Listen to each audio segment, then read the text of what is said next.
ಇನ್ನ ಹೀರೋಯಿನ್ ಬಗ್ಗೆ ಏನು ಹೇಳೋದು? ಬಾ, ನಾನು ನಿನ್ನ ಬಗ್ಗೆ ಎರಡು ಮಾತು ಹೇಳ್ಬಿಡ್ತೀನಿ. ಹುಟ್ಟಿದ್ದು ಸಕಲೇಶ್ಪುರದಲ್ಲಿ, ಚಾನ್ಸ್ಗೋಸ್ಕರ ಅಲ್ದಿದ್ದು ಗಾಂಧಿನಗರದಲ್ಲಿ, ಸಕ್ಸಸ್ ಆಗಿದ್ದು ತಮಿಳ್ನಾಡಲ್ಲಿ. ಭಾಷೆ ಬರೋಲ್ಲ, ಭಾಷೆನ ಕಲಿತು ಭಾಳ ಸ್ಪಷ್ಟವಾಗಿ ಮಾತಾಡಿ ಮನೆ ಮನೆ ಮಾತು. ನಮ್ಮ ಅತ್ತೆಯವ್ರಿಗೆ ಹೇಳಿದೆ ನಾನು, ಈ ಥರ ಇಂಥವ್ರು ಆ್ಯಕ್ಟ್ ಮಾಡ್ತಿದ್ದಾರಂತೆ. ಅಯ್ಯೋ, ಅವ್ರು ನಿಮ್ಮ ಜೊತೆ ಆ್ಯಕ್ಟ್ ಮಾಡ್ತಿದ್ದಾರೆ, ಅವ್ರು ಏನು ಫೇಮಸ್ ಗೊತ್ತೇನ್ರಿ ತಮಿಳ್ನಾಡಲ್ಲಿ ಅಂತ ಭಾಳ ಅಪ್ರಿಷಿಯೇಟ್ ಮಾಡಿದ್ರು ಇವ್ರಿಗೆ. ಅವರು ಈ ಒಂದು ಚಿತ್ರದಲ್ಲಿ ಎಷ್ಟು ಅದ್ಭುತವಾಗಿ ಆ್ಯಕ್ಟ್ ಮಾಡಿದ್ದಾರೆ ಅಂದರೆ, ಐ ಥಿಂಕ್ ಇಂಥ ಕಲಾವಿದರಿಗೆ ಹೆಚ್ಚು ಹೆಚ್ಚು ಅವಕಾಶಗಳು ಅವ್ರೇನು ಕೇಳದೇ ಬೇಕಾಗಿಲ್ಲ. ಅವರ ಪರ್ಫಾರ್ಮೆನ್ಸ್ ನೋಡಿದ್ರೆ ಹುಡ್ಕೊಂಬಂದು ಕೊಡ್ತಾರೆ. ಅಷ್ಟು ಅದ್ಭುತವಾಗಿ ಪರ್ಫಾರ್ಮೆನ್ಸು ಇವರು ಮಾಡಿದ್ದಾರೆ. ಅವ್ರಿಗೆ ನಾನು ಶುಭ ಹಾರೈಸ್ತೀನಿ. ಇನ್ನು ಪಾಪ ನಮ್ಮ ಜೊತೆ ಎಲ್ಲ ಬರುತ್ತೆ ರೀ, ಡೆಫಿನೆಟ್ ಆಗಿ ಬರಲೇಬೇಕು. ಏನು?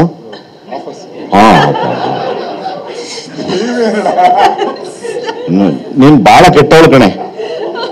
ನೋಡಿ ಸರ್ ಹೆಂಗ್ ನಗ್ತಿದ್ದಾಳೆ TV9.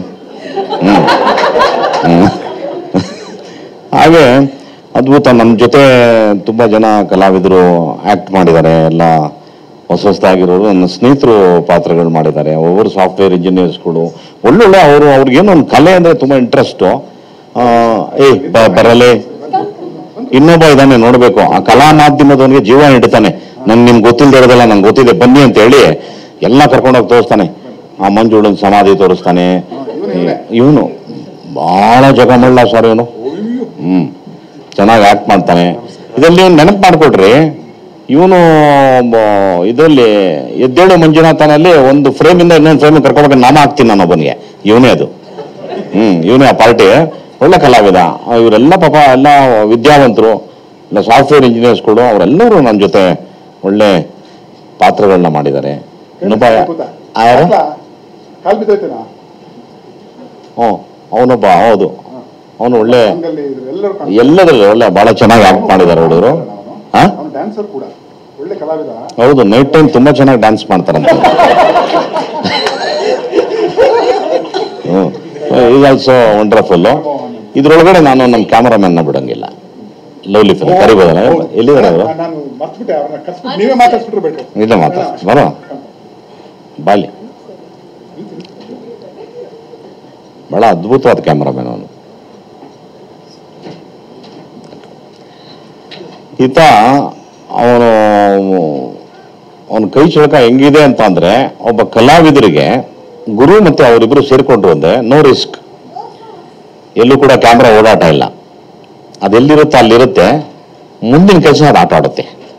ಅದು ನಾನು ಏನ್ ಮಾಡ್ತಾ ಇದ್ದಾರೆ ಇವರು, ಯಾಕಂದ್ರೆ ನಮಗೆ ಗೊತ್ತಲ್ಲ ಗುರು. ಟ್ರಾಲಿ ಹಾಕು, ಕ್ರೇನ್ ಹಾಕು, ಆಮೇಲೆ ಇವಾಗ ಹೆಲಿಕಾಪ್ಟರ್ ಬೇರೆ ಬಿಡ್ತಾರೆ ಮೇಲಿಂದ ಕೆಳಗೆ, ಕೆಳಗಿಂದ ಮೇಲೆ.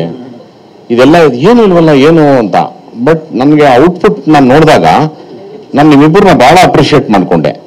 ಎಂಥ ಬುದ್ಧಿವಂತ. ಒಂದು ಹೊಸ ಟೈಪ್ ಇದು. ಅಂದ್ರೆ ಸಿನಿಮಾಗೆ ಒಂದು ರೂಲ್ ಇದೆ, ಮಿಡ್ಡು, ಕ್ಲೋಸು, ಲಾಂಗು, ಆಮೇಲೆ ಸಜೆಷನ್ಸ್ಗಳು ಏನ್ರಿ, ಇದೆಲ್ಲವೂ ಬ್ರೇಕ್ ಮಾಡಿದ್ರು. ಅದು ಯಾವುದೂ ಇಲ್ಲ. ತುಂಬ ಚಾಲೆಂಜಿಂಗ್ ಅದು. ಇವಾಗ ಎಲ್ಲರಿಗೂ ಒಂದಿರುತ್ತೆ, ಆರ್ಟಿಸ್ಟ್ ಅಂತ ಹಿಂಗೆ ಫ್ರಂಟಲ್ಲೇ ಕಾಣಬೇಕು ಅಂತ. ಸೈಡಲ್ಲೂ ಕೂಡ ಒಬ್ಬ ಆರ್ಟಿಸ್ಟ್ನ ತೋರಿಸ್ಬೋದು ಅನ್ನೋದು ತುಂಬ ಚೆನ್ನಾಗಿ ಪ್ಲಾನ್ ಮಾಡಿದ್ರು. ಇದು ಫಂಟಾಸ್ಟಿಕ್. ಇವನು ಕೂಡ ಮುಂದೆ ಬಹಳ ದೊಡ್ಡ ಕೊಡುಗೆ ಆಗ್ತಾನೆ ಕನ್ನಡ ಚಿತ್ರರಂಗಕ್ಕೆ ಆಗಲಿ.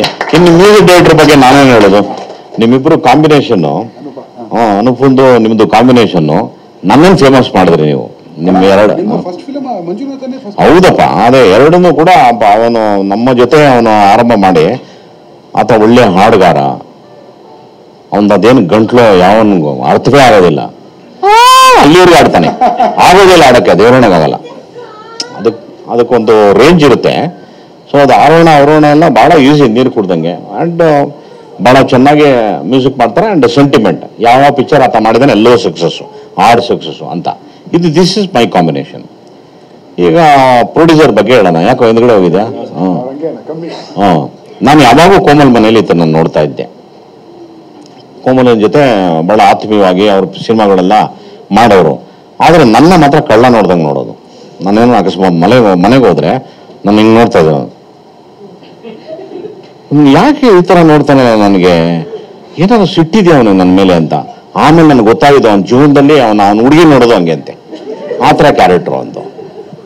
ನೋಡಿ ಅವನು ಎಷ್ಟು ಚಾಲೆಂಜಿಂಗ್ ಹುಡುಗ ಅಂದರೆ, ಇಟ್ಸ್ ನಾಟ್ ಎ ಜೋಕ್. ಒಂದು ಸಿನಿಮಾ ಮಾಡೋದು ಜೋಕ್ ಅಲ್ಲ. ಎಂತೆಂಥ ಪ್ರಯೋಗಾತ್ಮಕ ಚಿತ್ರಗಳು.